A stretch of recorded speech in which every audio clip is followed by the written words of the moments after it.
Thank you, everyone. It's truly an honor to be here in your presence. I am filled with so much gratitude and warmth and love and just a lot of peace. So thank you for bringing that to me, my family, and our community. So I stand here before you with sort of recalling in 1995, the CNN's headline news, the rescue hug. I don't know if you've seen this clip, but if you haven't, it's worth pulling it up and taking a look, where twin girls who were born prematurely and only weighed 2 pounds were at the NICU, and one of the girls, one of the sisters, baby B, I believe, went into cardiac emergency, and the NICU nurse at that moment decided to place her next to her twin sister, the strong one.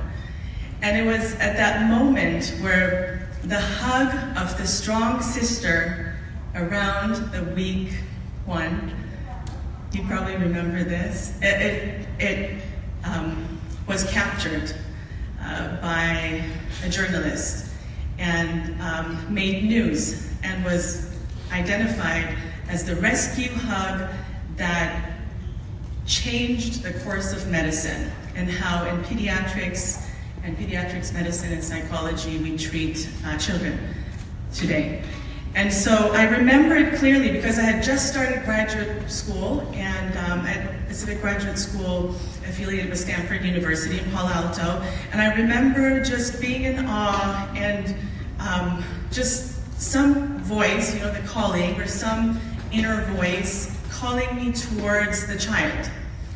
And even though I've always been a child, I always have a child within, and I always feel like a child, at that moment there was some special connection with the universe or some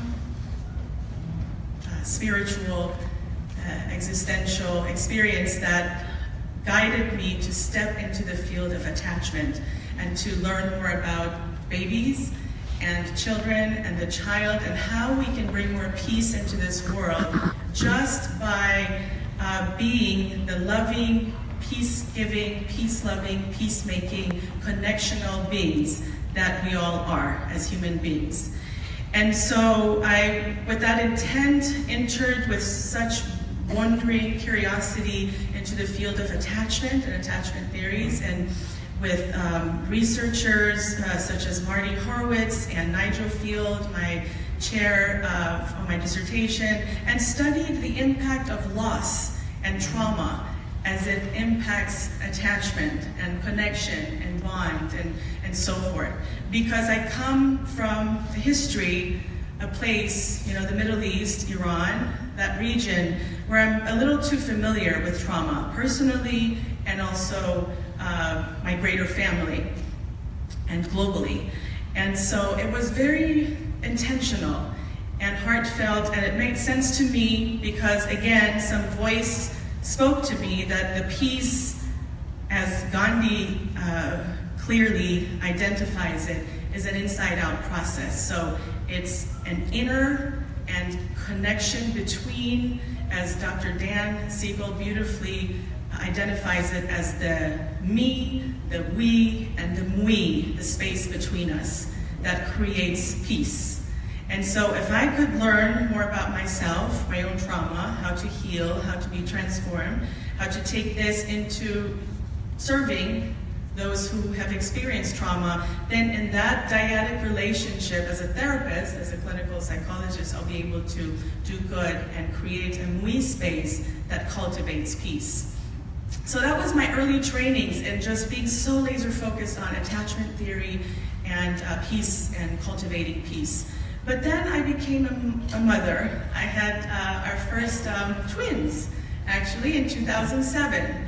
And becoming a mother and the motherhood journey sort of set me into this new path that was almost immediate, this sense of social responsibility that was, I would say, overnight. As soon as I held our twins and looked at them, and we gazed and had that skin-to-skin kangaroo care experience, the touch, the power of touch, I was inspired. It was an enlightenment. I can't describe, the spiritual awakening, the conscious awakening, but it was profound. And I knew then that peace learning parenting, or trying to bring more peace to my home, to our children, my relationships, as well as my clinical practice, more than ever became meaningful. And I was so laser focused on it, almost obsessed in just being present, emptying myself, allowing the conscious twins to teach me what it means to be peaceful. And so this journey has continued. We now have a third child, and so 2 girls who are here today, and our son who's watching football with Dad because it was a big game, and I could see how much it meant to him. So I think what I enjoy most about peace learning parenting and this journey that has cultivated peace in the context of attachment, touch, the power of hug, is just observing and wondering with families that I work with what the hug means to the family, to the child, to the individual. So oftentimes in my first interview or assessment, I like to sit back and just observe the family do this dance. They come in sometimes with a question around learning. They come in sometimes with a question around being too anxious. They sometimes come in because Dad is having issues with Mom being a little too, expressive. And regardless, the power of hug can say a lot about the different attachment styles, is always very helpful. So a little background on attachment styles. Bowlby, who was a British scholar and psychiatrist, was sort of the founding father of the attachment theory. So he proposed and believed that if we pay more attention as clinical psychologists, or those who are looking for ways to identify those who are suffering versus those who live happy, long lives, the ones who are suffering oftentimes will, the suffering will be due to the early months, even 3 to 6 months, the early year, or 0 to 3 years, as some researchers now have identified as the critical time for bonding, for connecting. And touch, or the power of touch, was identified as one of the strongest contributors. So when they study children who suffer from insecure attachment, which are different types such as avoidant, anxious, anxious, avoidant, or disorganized, so these different types of attachment that are related to how the caretaker or caregiver connects or relates with the child, they found that those who were insecurely attached were touched less, were embraced less. They were given less love and less connection, and even physically, not thriving. This was the case with the Romanian orphans, and where they saw how these children were just not thriving, not doing well. And as soon as some caretaker came in and started holding these children, just a hug, they started to heal.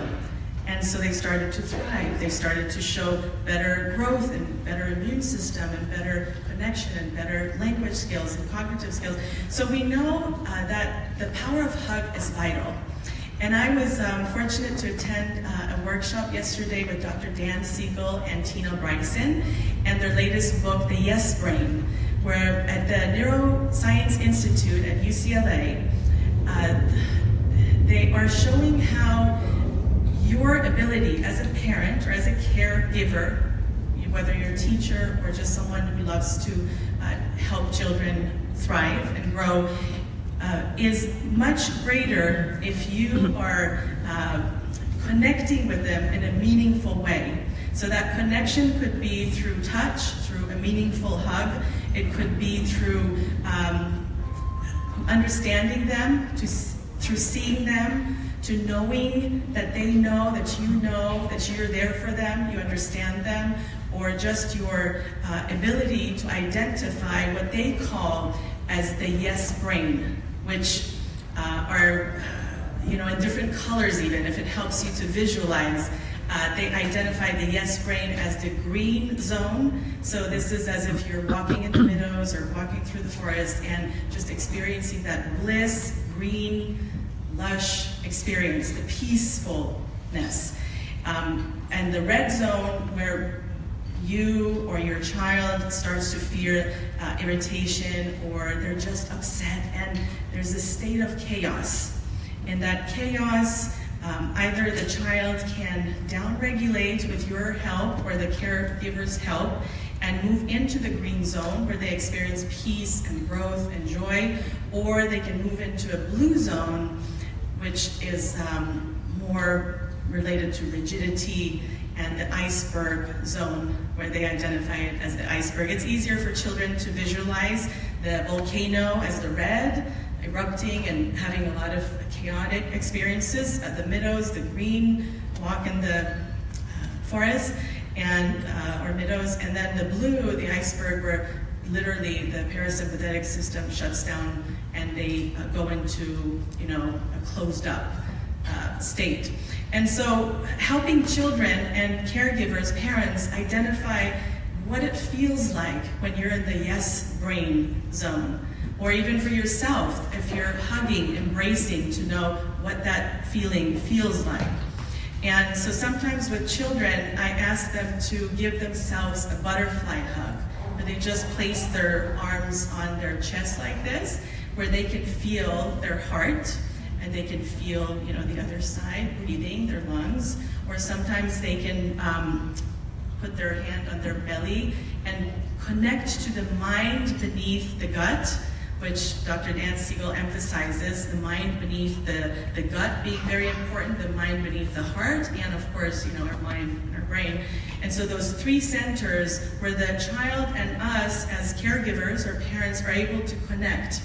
And through that connection, we're able to bring more balance into our relationships. And so cultivating balance and cultivating peace learning, I think it's something that we can do at home and bring it to our schools and bring it to our communities. And I find it very meaningful for me to go after all the parents who are doing this great, amazing work, such as Rick and Kevin, Dr. Stone, and I see a lot of friends here together in the circle of Agape Love, and just wanted to say thank you to Judy and everyone who has organized this wonderful event in cultivating more peace and peace learning at a time where it's just vital and urgent for us to do this and witness this moment, this beautiful moment. I will remember this historical, beautiful, profound moment forever, where I got to share with our girls this international group hug, and people who are focused on bringing such joy into this journey of whether it's parenthood or just being human. Thank you. Thank you for that.